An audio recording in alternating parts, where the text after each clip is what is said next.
Are you tired of the two-party system? A lot of people are, and that's why more Americans than ever have left the Republican Party and the Democrat Party and become independents. But there's another party, the Libertarian Party. What's a libertarian? You know, I have a friend who says it's a liberal who's read an economics book or a conservative who's had his butt kicked by a cop. Pretty good definition, but I'm going to get a better definition from the Libertarian candidate for governor, Adrian Wiley, coming up. Pull up a chair and join us.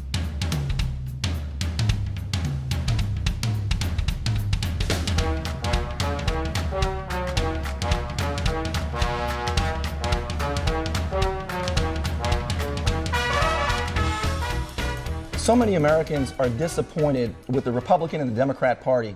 Well, I'm delighted tonight to have the Libertarian candidate for governor, Adrian Wiley, with us. Adrian, thanks for being with us. Burnie, it's a pleasure. Thanks for having me. Traveling the state, huh? Oh, man, we're from Pensacola to Key West and all points in between. Glad to have you. Well, you heard the definition of libertarian from my friend, a liberal who's read an economics book or a conservative who's had his butt kicked by a cop. How would you define it? You know, that's I got a good laugh out of that. But really, a libertarian is just someone who wants to follow the Constitution, reduce government to their necessary functions, protect our lives, liberty, and property. But we don't want them in our wallets, in our bedroom, in our business. And that's the fundamental concept of libertarianism. People should be free to live their own lives as they see fit, without any interference from government, so long as they don't harm another, infringe upon the rights of another. And it's what this country was founded on. Limited government, personal responsibility. Exactly. Would you, one of the definitions I sort of like, just as a benchmark, is a fiscal conservative and socially tolerant. Yes. Yeah. Pretty good definition. That's perfect. Now, you know, the Republicans and the Democrats have had a stranglehold on the two-party system. It's been difficult for libertarians to be elected. We've seen libertarians run as Republicans, Ron Paul being the most famous, perhaps.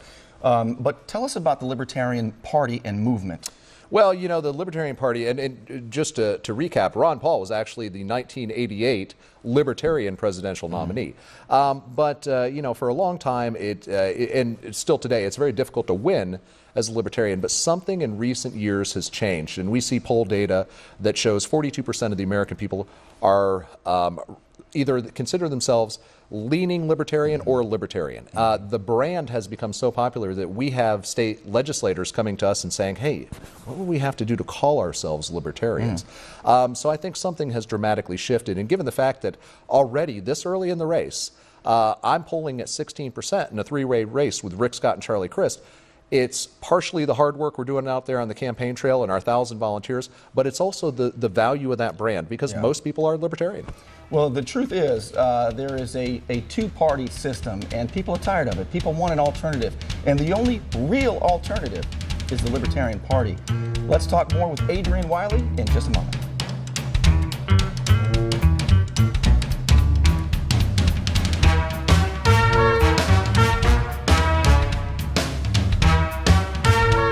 The Burnie Thompson Show Whiskey Rebellion is brought to you by the Shrimp Boat Restaurant in St. Andrews Bay. Steak, seafood, and sunsets right on the water. Updates on Facebook at the Shrimp Boat Restaurant. Forest Park Animal Hospital. He's more than just a vet for your pet. He's your dog's best friend.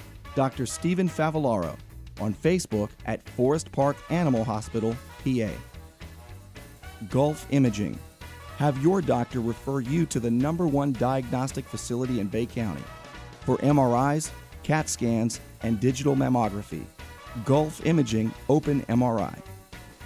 Elevation Salon at the Panama City Mall, where my friend Samantha will make you look and feel your best. These ladies are not just out of beauty school, they're the best.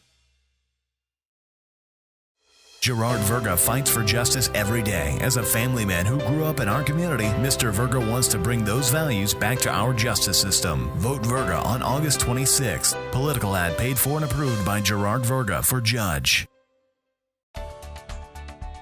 Hi, I'm Jay. And I'm Katie. Is your check engine light on? At Gears, we will check it for free. Don't pay for a diagnostics. At Gears, we will check it for free. Transmission services for $49.95. Free shuttle service in our Gears limo. Come let my daddy fix your car. Find out what's shaking at Lowe's House of Bourbon at the Shrimp Boat Restaurant.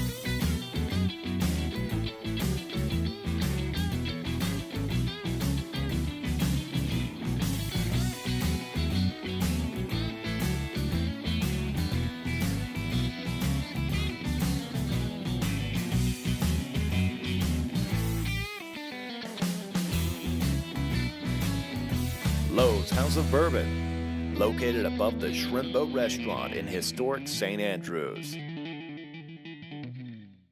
Hi, I'm Darrell Day. And I'm Burnie Thompson. You know, we both proudly served our nation in uniform. And we still serve today on the radio, expanding freedom and protecting the family budget. And using the airwaves to educate, enlighten, and entertain, and sometimes irritate. So join us every day and link arms, and let's do our part to restore this republic. Join me each morning, Monday through Friday, 6 to 9 a.m. And join me from 11 to 2 on Talk Radio 101.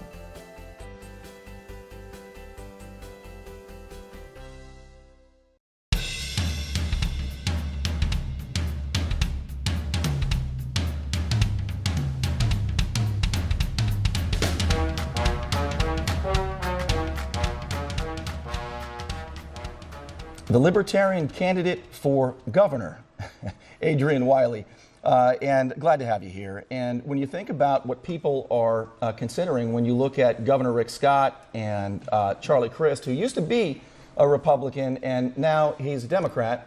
He's a Democrat and a Republican at the same time.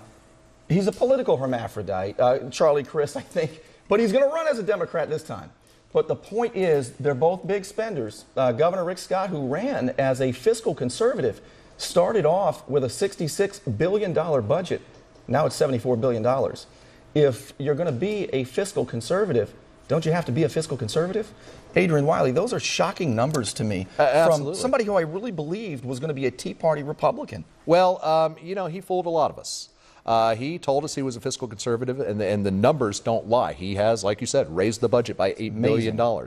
And, you know, election season comes around, and he offers a $25 coupon off of your auto tag registration as a tax cut. You know, libertarians are out there. My plan is to cut the budget by 30%. And we can do that just by eliminating fraud, waste, redundancy, bureaucracy, unnecessary bureaucracy. We don't have to cut essential services. We just cut out the cronyism, and that money is there. Once we do that, we can do amazing things. For example, part of my 7-point economic platform is cutting property tax for everyone's primary residence, 100% homestead tax exemption. When you get that money out of the state budget, reallocate the existing sales tax more to the county to offset, you can do these sort of things. Let's talk about that real quick, because I consider, Adrian, property taxes to be some of the most evil taxes. They are. You pay your property tax when you buy the property, and then you essentially lease your property from the government from there on out. Yeah. You're saying, let's stop that altogether. Yeah, exactly. Like you said, if you can be charged tax and then your property can be taken from you if you don't pay the tax. Every year. Yeah, you don't own the property. Yeah. You're a tenant, the government is a landlord. I want to get away from that. And the first step in that process is making sure that people's homes are protected from that horrific tax. Really, and then we can extend that over time once we get more control over the budget. Let's talk about the budget. You have, to say that you're going to cut the budget, you'd like to cut the budget 30%. My understanding is we have a $74 billion budget, and more than a third of that is allocated to Medicaid, which is shocking. I mean, it's a terrible program. The JMI Institute, the James Madison Institute, calls it the Pac-Man of the Florida budget. Oh, it is. It's only growing, and Governor Scott ran promising that he would put a halt to Obamacare and Medicaid, which is part of it. And now Governor Scott is talking about expanding Medicaid, taking a $51 billion grant essentially from the federal government. Wouldn't that just put Florida more under the boot of the federal government? Oh, absolutely. Absolutely. Every time that we reach out to the federal government for federal dollars, which is essentially our money to begin with, which they take from us and then use it to bribe us to sacrifice more liberty. But every time we do that, it's a carrot and stick approach. They dangle that federal money carrot, and there's a big stick waiting right behind it. Now, the answer to Medicaid is a perfect example. You drive around the state, you see billboards, hospitals now advertising wait times. Well, the reason that is because there's a lot of Medicaid recipients that are going to the emergency room racking up a $5,000 bill for a sore throat. You or I, we do the responsible thing. We go to our family doctor, we go to a walk-in clinic, things like that. So there's no responsibility attached to that. So if we were to just get the fraud and the waste out of Medicaid, we could do a lot of cuts, and it wouldn't truly hurt anybody in need. You know, when you talk about fraud and waste in government, I think of it this way, Adrian.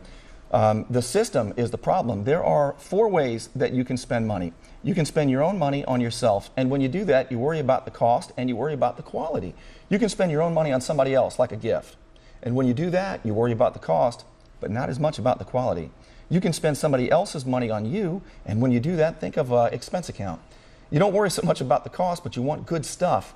The worst of all ways to spend money is to spend somebody else's money on somebody else. There's no constraint for price or quality. And that's what government is, Adrian. Exactly. So how do you take a government program and reduce waste, fraud, and abuse? That's my question. Well, there's a long process in doing that. And one of the first steps in the process is you have to, and the easiest part is to identify the sweetheart contracts, the crony deals. Prime example, Rick Scott, as we know, wanted to drug test all state employees. Well, little known fact is his wife owns one of the largest drug testing companies in the state of Florida. And the only reason that Rick Scott doesn't own it is because the attorneys advised him he had to transfer ownership to his wife before this happened. So if we were to, and that's one example of she still hundreds. owns it? She still owns it. Wow. Yeah. And that's just one example of hundreds. And there's billions of dollars in the state budget out there that are wasted in these kind of sweetheart contracts to somebody's brother-in-law. We're going to go in and weed out the corruption. And that's the first step. And when we do that, we can put more money back in the pockets, let Floridians keep more of their own money. And that's the only way dollars are spent wisely, because then dollars are productive and, and they're earned. Because once they go to the government coffers, they are then political and they are awarded instead of earned. And that's a big, big deal. I want to talk to you as well, Adrian, about education. I want to talk to you about civil liberties, which I consider just natural rights. If you haven't heard, Governor Rick Scott is entertaining the idea of incentivizing more FHP citizen contact so that they can get a $5,000 bonus. Adrian, I'm sure that's not something that you're a big fan of. Real quickly, talk to us in 30 seconds. What's your philosophy about law enforcement and the citizen? You know, law enforcement should serve and protect, uphold the rights of the people. We shouldn't turn them into tax collectors. And with Rick Scott's latest move, 5 contacts, i.e. tickets per hour, that's exactly what they're doing. It's a revenue generation scheme. It's not to protect and serve. When we get back, I want to ask you what the libertarian position is on education. That's been a big issue for Governor Scott recently. I'm not sure I like his approach. But I also want to ask you about how we can be freer to live our lives without being under the constant surveillance of the government. Back with Adrian Wiley, Libertarian candidate for governor, in just a moment.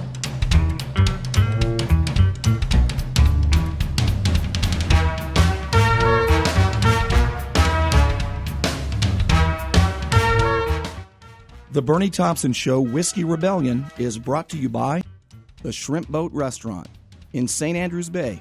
Steak, seafood, and sunsets right on the water. Updates on Facebook at the Shrimp Boat Restaurant. Forest Park Animal Hospital. He's more than just a vet for your pet. He's your dog's best friend. Dr. Stephen Favallaro on Facebook at Forest Park Animal Hospital, PA. Gulf Imaging. Have your doctor refer you to the #1 diagnostic facility in Bay County for MRIs, CAT scans, and digital mammography. Gulf Imaging Open MRI. Elevation Salon at the Panama City Mall, where my friend Samantha will make you look and feel your best. These ladies are not just out of beauty school, they're the best. Find out what's shaking at Lowe's House of Bourbon at the Shrimp Boat Restaurant.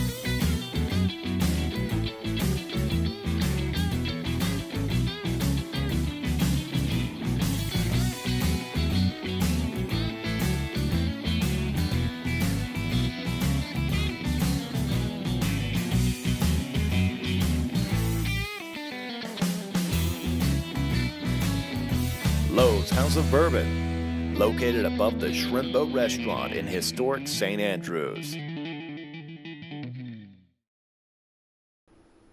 Let's expand freedom and protect the family budget. You and me, right here every week. And if you like what we're doing, drop me a line at myfreedomradio.com. That's where you can email me and let me know your thoughts. On The Burnie Thompson Show, a Gears production.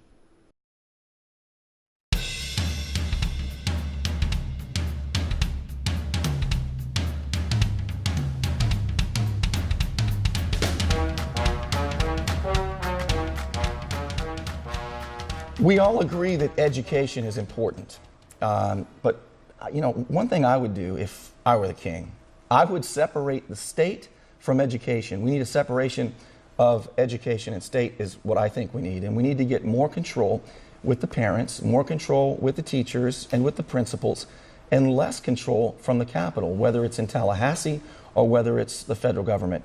Adrian Wiley, I want to ask you, what is the libertarian approach to education? How do we make it better?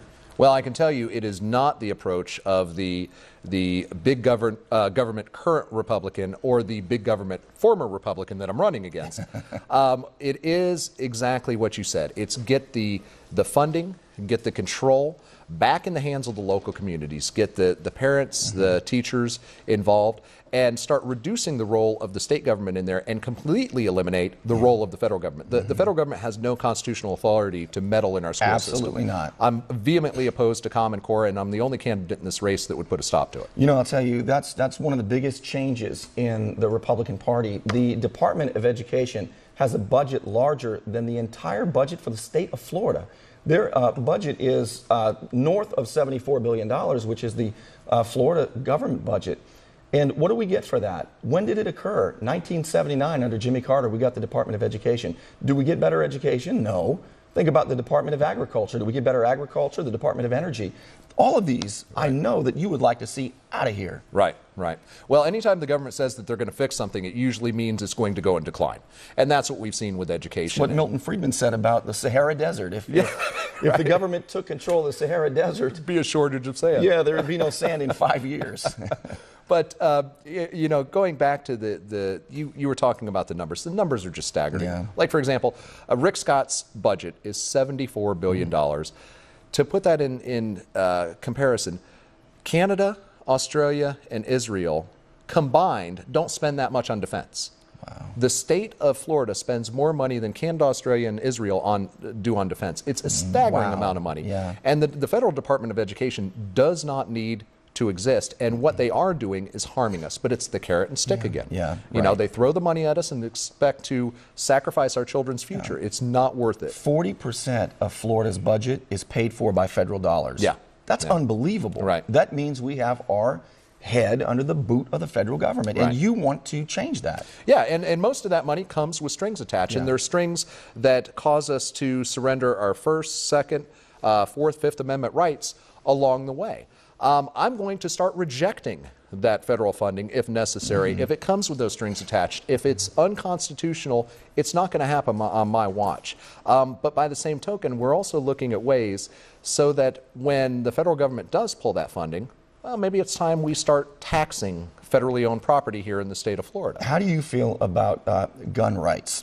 You have Barack Obama and Eric Holder, who are governing by fiat. They're not going through the proper legislative process. They want to, through edict, tell us how we can defend ourselves.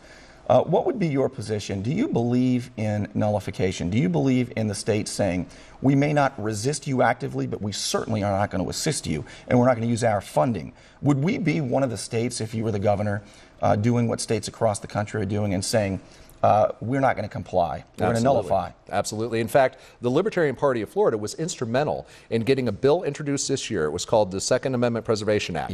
I know you're familiar with it. We were on it. Well, what did they do? They killed it. Why did they kill it? Well, that bill said that Florida law enforcement, Florida agencies would never under any circumstances assist the federal government with violations of our Second Amendment. And it was the supposedly Second Amendment supporting Republicans in the legislature that ended up killing it. The reason it got killed, rumor has it, is that Governor Scott said, I don't want any controversial bills on my desk during election season.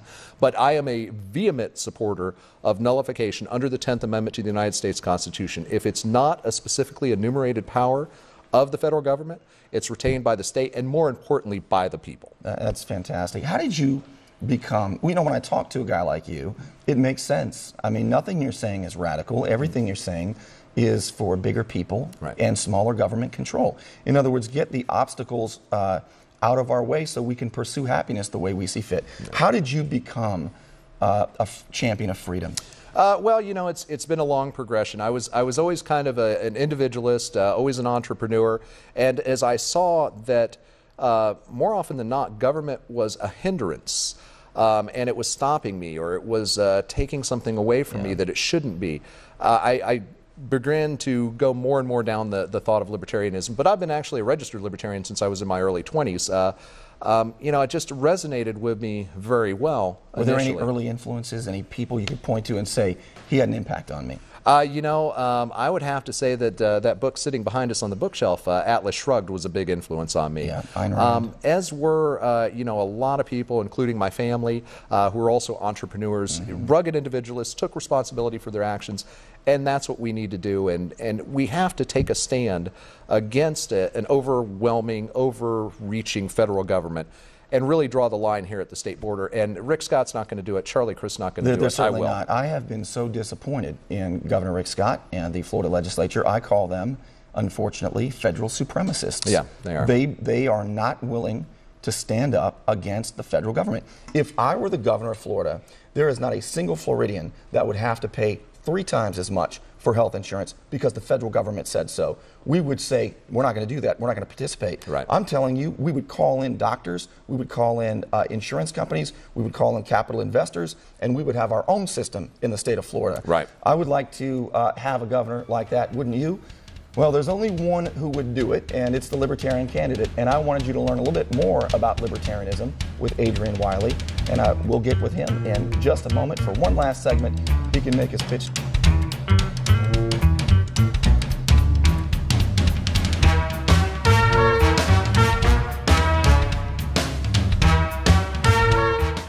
The Burnie Thompson Show Whiskey Rebellion is brought to you by the Shrimp Boat Restaurant in St. Andrews Bay. Steak, seafood, and sunsets right on the water. Updates on Facebook at the Shrimp Boat Restaurant. Forest Park Animal Hospital. He's more than just a vet for your pet. He's your dog's best friend. Dr. Stephen Favallaro on Facebook at Forest Park Animal Hospital, PA. Gulf Imaging. Have your doctor refer you to the #1 diagnostic facility in Bay County for MRIs, CAT scans, and digital mammography. Gulf Imaging Open MRI. Elevation Salon at the Panama City Mall, where my friend Samantha will make you look and feel your best.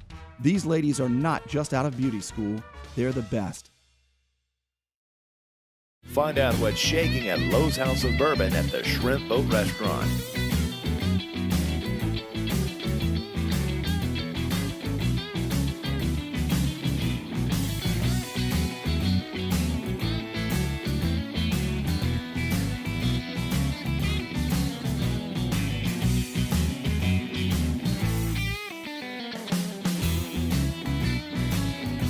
Lowe's House of Bourbon, located above the Shrimp Boat Restaurant in historic St. Andrews. Gerard Verga wants to bring decency, fairness, and justice back to our courts. On August 26th, vote Verga for judge. Political ad paid for and approved by Gerard Verga for judge. If you need your car worked on, take it where I get my car worked on. Gears Transmissions. Whether it's your engine, your brakes, or a $49 transmission special, Gears Transmissions will take care of you. And you know you're never going to get upsold. You're never going to get swindled. And you'll get to meet my friend Jay, my good friend Jay, who, by the way, if you like what we're doing here on the Whiskey Rebellion, this is part of Gears Productions. Gears Transmissions you can find online at gearstransmissions.com or in Panama City near the mall, just about a mile up 231 toward Interstate 10. On your left, it's right by the Dollar General.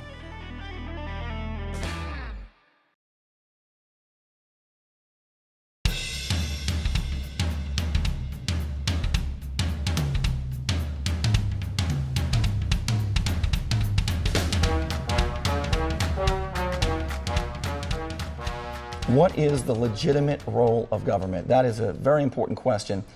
And I want to ask you, Adrian, if a bill comes across your desk, what do you look at? I always say, if it doesn't expand freedom and protect the family budget, forget about it. What do you say? Well, I actually have 4 criteria for any bill that hits my desk.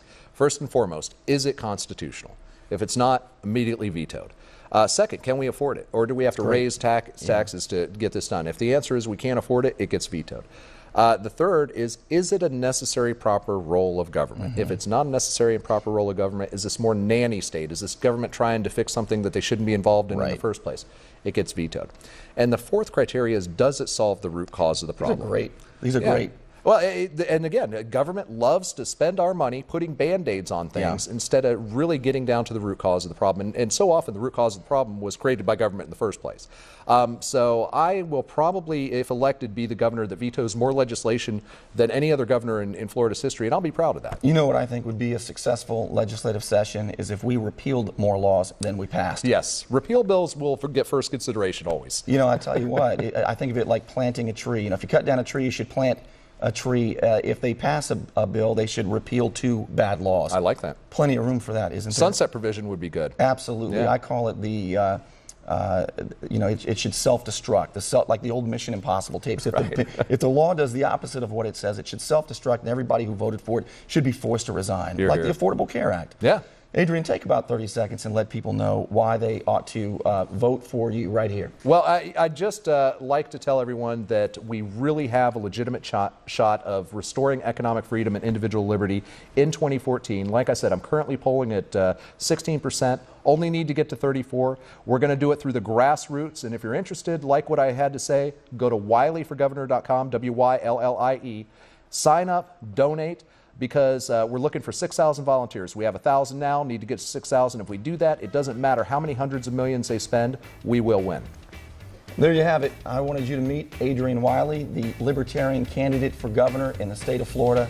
I've gotten to know him a little bit, and I can tell you he is the one candidate who understands very clearly the limits placed on the office of governor. And those limits are the Constitution of the United States and the proper role of government.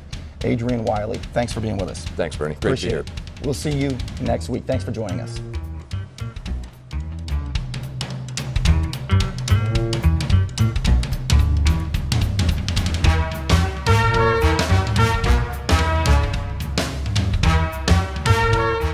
The Burnie Thompson Show Whiskey Rebellion is brought to you by the Shrimp Boat Restaurant in St. Andrews Bay. Steak, seafood, and sunsets right on the water.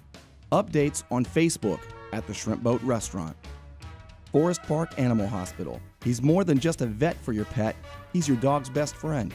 Dr. Stephen Favallaro on Facebook at Forest Park Animal Hospital, PA. Gulf Imaging. Have your doctor refer you to the #1 diagnostic facility in Bay County for MRIs, CAT scans, and digital mammography.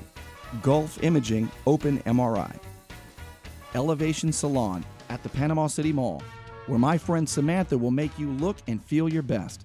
These ladies are not just out of beauty school, they're the best.